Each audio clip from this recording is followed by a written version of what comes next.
Hello दोस्तों, आज हम बात करेंगे कैंसर के पेशेंट्स में कैंसर का रिकरेंस ना हो, इसको कम करने के लिए कुछ यूजफुल टिप्स पर।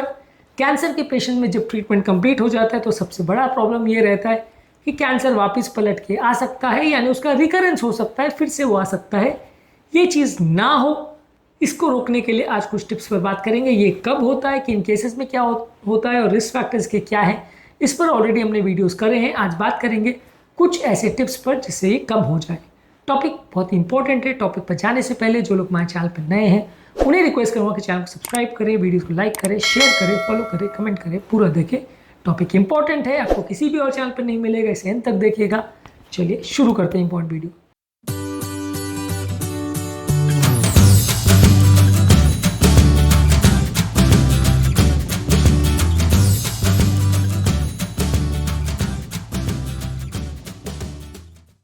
सबसे पहले अगर किसी व्यक्ति को अगर कैंसर के लिए थेरेपी दी गई है तो उसके बाद जो साथ की chemotherapy, radiation therapy, hormone therapy, targeted therapy जो भी है, इसको पूरा कंप्लीट करने की आवश्यकता है। कई बार क्या होता है, सिर्फ एक सर्जरी करके आप छोड़ देते हैं और बाकी कुछ नहीं करते, तो कैंसर के वापस पलटने के चांस ज़्यादा होते हैं, तो इस पर फोकस करने की आवश्यकता है। इसके अलावा आपको पेशेंट का रेगुलर चेकअप करने की आवश्यकता है। रेगुलर स्क्रीनिंग, रेगुलर इमेजिंग और रेगुलर लैब टेस्ट की आवश्यकता है। अलग अलग टेस्ट, अलग अलग स्क्रीनिंग टेस्ट से आपको पता चलेगा कि कैंसर रिकरेंस हो रहा है कि नहीं। ये टेस्ट आप रेगुलर डॉक्टर को दिखाते रहे तो वो आपको एडवाइस कर पाएगा।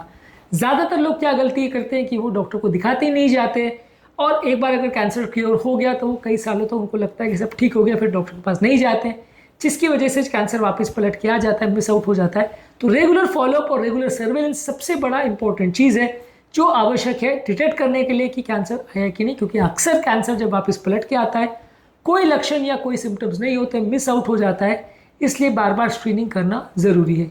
इसके अलावा जो दवाइयाँ आपको दी गई है, चाहे हार्मोन थेरेपी है ब्रेस्ट कैंसर के लिए या कोई और कैंसर के लिए जो थेरेपी दी गई है, ज़्यादातर वैसे बहुत थेरेपी लंबे समय तक नहीं होती है, पर मान लीजिए अगर कोई इसके लिए थेरेपी दी गई है जो कि कैंसर के रिकरेंस को कम कर सकते हैं तो उसे लेते रहना है। इसके अलावा कैंसर से संबंधित जो रिस्क फैक्टर्स है, जैसे कि स्मोकिंग है, तंबाकू है, इसको पूरी तरह से बंद रखिए। Lung cancer, breast cancer, colon cancer और ब्लैडर कैंसर का इंपॉर्टेंट रिस्क फैक्टर है स्मोकिंग। स्मोकिंग बंद करेंगे तो दोबारा प्रॉब्लम नहीं आएगा। इसके अलावा आपको ज़रूरत है कि हेल्दी बॉडी वेट मेंटेन करना। ब्रेस्ट कैंसर, कोलोरेक्टल कैंसर और यूट्राइन एंडोमेट्रियल कैंसर्स कई बार बॉडी के वजन से डिपेंडेंट होते हैं। जितना ज़्यादा बॉडी वेट होगा उतना ही कैंसर होने के चांस ज़्यादा होंगे, इसलिए इसको कम रखने का प्रयास करिए। रेगुलर फिजिकल एक्टिविटी करिए, फिजिकली एक्टिव रहिए, बैठे बैठे का जीवन व्यतीत मत करिए।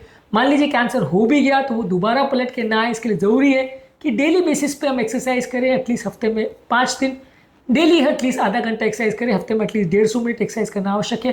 Walking, running, jogging, cycling, swimming, yoga, ये सारी चीज़ें हम कर सकते हैं। ये सारी चीज़ें दोबारा कैंसर के रिस्क को काफ़ी कम करेगी। जहाँ तक सवाल है डाइट का, फल, सब्जियाँ, होल ग्रेन्स, नट्स, दाल, अंकुरित चीज़, ये सब ज़्यादा लीजिए। इसके अलावा जो एनिमल प्रोडक्ट्स है उसको कंपेरेटिवली कम रखिए। रेड और प्रोसेस मीट्स को ज़्यादा मत लीजिए।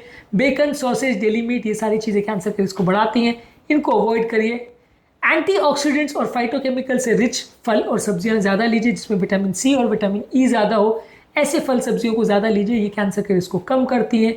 इसके अलावा हेल्दी फैट्स जैसे ओमेगा 3 फैटी एसिड, जो कि फैटी फिशेज जैसे salmon, mackerel, tuna, sardine fish, flax seeds और वॉलनट सीड्स में होता है, इसको लीजिए ज़्यादा मात्रा में। तो ये आपके ओवरऑल जो है कैंसर के रिस्क को सिग्निफिकेंट कम करेगा, बॉडी के इन्फ्लेमेशन को कम करेगा। शुगर को बहुत ज़्यादा मात्रा में मत लीजिए, प्रोसेस फूड को बहुत ज़्यादा मात्रा में मत लीजिए, नमक को बहुत ज़्यादा मात्रा में मत लीजिए।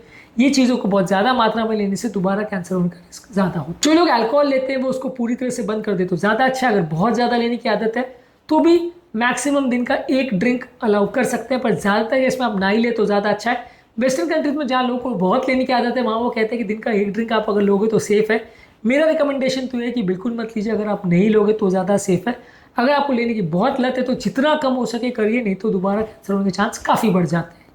इसके अलावा मानसिक तनाव को कम रखने के लिए योगा, प्राणायाम, डीप ब्रीदिंग एक्सरसाइज, मेडिटेशन, ये सारी चीज़ें करिए।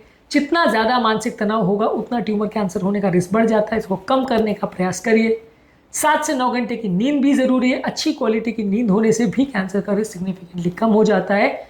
और ये नींद को मेंटेन करने के लिए और इसके लिए आप क्या क्या चीज़ें कर सकते हो, कौन कौन सी दवाइयाँ आती है, इसको ऑलरेडी हमने अलग अलग वीडियोस में एड्रेस किया है, इसको ज़रूर चेकआउट करें। इसके अलावा अपनी इम्यूनिटी को बढ़ाने का प्रयास करिए। सारे vaccination time to time, Covid के हो चाहे निमोनिया की हो, इन्फ्लुएंजा की, उसको टाइम टू टाइम लीजिए। बॉडी में ज़्यादा टॉक्सिन और पोल्यूटेंट्स का संपर्क नहीं होना चाहिए। ऐसे वातावरण में रहिए जहाँ पे टॉक्सिन या पोल्यूटेंट्स का एक्सपोजर बहुत कम हो। जितना ज़्यादा पोल्यूशन का एक्सपोजर होगा उतना रिस्क ज़्यादा होगा। जितना इम्यूनिटी या प्रतिरोधक क्षमता बॉडी की कम होगी उतना रिस्क ज़्यादा होगा। इसके अलावा ठीक ठाक सन का एक्सपोजर होना चाहिए। एटलीस्ट सन का बहुत ज़्यादा एक्सपोजर होने से स्किन कैंसर का चांस हो जाता है। बिल्कुल एक्सपोजर ना हो तो भी नुकसानदायक है। इसलिए अगर आप धूप में निकल रहे हो तो SPF 30 से बनी हुई जो क्रीम है जिसका सन प्रोटेक्शन फैक्टर 30 से ज़्यादा है वैसी क्रीम का प्रयोग करें। प्रोटेक्टिव क्लोथिंग का प्रयोग करें।